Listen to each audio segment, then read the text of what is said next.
हरिओम।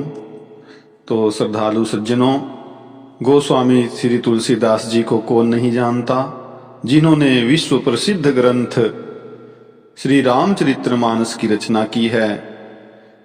इसके साथ ही उन्होंने और भी कुछ ग्रंथ लिखे।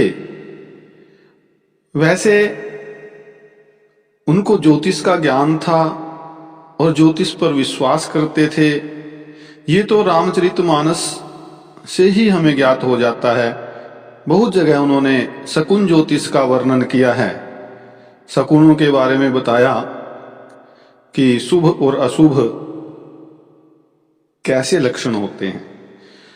इसके बाद उन्होंने एक स्वतंत्र रूप से ज्योतिष पर एक पुस्तक लिखी, एक ग्रंथ लिखा है छोटा सा। अब वो सबसे पहले उसका नाम क्या है ये तो मैं बताता हूं, लेकिन वो लिखा क्यों है, उसके लिखने का विशेष कारण क्या रहा, तो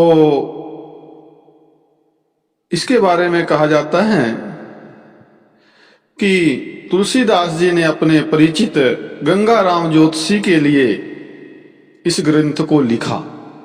किसके लिए लिखा?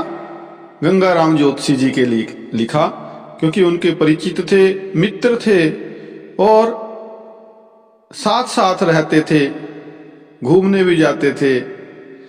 जो गंगाराम ज्योतिषी जी बताया कि काशी में रहते थे प्रहलाद घाट पर, और प्रतिदिन सायंकाल श्री गोस्वामी जी के साथ ही संध्या करने गंगा तट पर जाया करते थे।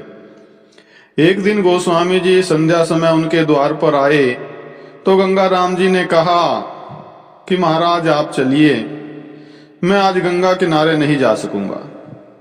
गोस्वामी जी ने पूछा कि आप बहुत उदास दिखते हैं, क्या कारण है? तो उन ज्योतिषी जी ने बताया कि राजघाट पर जो गढ़बार वंशीय नरेश हैं, उनके राजकुमार आखेट के लिए गए थे, अर्थात शिकार करने के लिए गए थे, लेकिन वापिस नहीं लौटे। और समाचार मिला है कि आखेट में जो लोग गए थे उनके साथ, उनमें से एक को बाघ ने मार दिया। तो राजा ने मुझे आज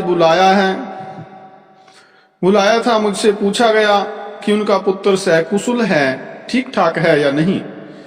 किंतु ये बात राजाओं की ठहरी। कहा गया है कि उत्तर ठीक नहीं निकला तो भारी नुकसान, अर्थात प्राणदंड दिया जाएगा, और उत्तर ठीक निकल गया तो पुरस्कार मिलेगा। अब मैं एक दिन का समय मांग करके घर आया हूं, किंतु मेरा ज्योतिष ज्ञान इतना नहीं है कि निश्चय पूर्वक मैं उत्तर दे सकूं। पता नहीं कल क्या होगा, इसी चिंता में हूं। तो उस दुखी ब्राह्मण पर गोस्वामी जी को दया आ गई और उन्होंने कहा कि आप चिंता ना करें, श्री रघुनाथ जी सब मंगल करेंगे। आश्वासन उनको दिया। आश्वासन मिलने पर गंगाराम जी गोस्वामी जी के साथ संध्या करने गए। अब संध्या करके लौटने पर गोस्वामी जी ने यह ग्रंथ लिखा और बताया कि उस समय उनके पास स्याही नहीं थी। कत्था घोल करके सरकंडे की कलम से केवल 6 घंटे मात्र में ये ग्रंथ गोस्वामी जी ने लिखा और गंगाराम जी को दे दिया। अब दूसरे दिन ज्योतिषी गंगाराम जी राजा के समीप गए।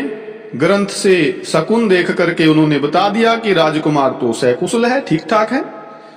राजकुमार सकुशल थे, उनके किसी साथी को बाघ ने मारा था, किंतु राजकुमार के लौटने तक राजा ने उन गंगाराम ज्योतिषी जी को बंदी गृह में बंद रखा। जब राजकुमार घर लौट आए तब राजा ने ज्योतिषी गंगाराम को कारागार से छोड़ा और क्षमा मांगी और बहुत अधिक संपत्ति भी दी, और वह सब धन जो है गंगाराम जी ने गोस्वामी जी के चरणों में ला करके रख दिया। गोस्वामी जी को धन का क्या करना था, किंतु गंगाराम जी का बहुत अधिक आग्रह देख करके उनके संतोष के लिए 10,000 रुपए उस समय के, उसमें से लेकर के उनसे हनुमान जी के 10 मंदिर गोस्वामी जी ने बनवाए, और उन मंदिरों में दक्षिणाभिमुख हनुमान जी की मूर्तियां हैं। तो यह ग्रंथ जो है 7 सर्गों में समाप्त हुआ है, और इस ग्रंथ का नाम क्या है? राम आज्ञा प्रसन्न। बड़ा सुंदर ग्रंथ है, बड़ा सरल है। रामायण के दोहों के द्वारा इसमें फलादेश बताया गया है।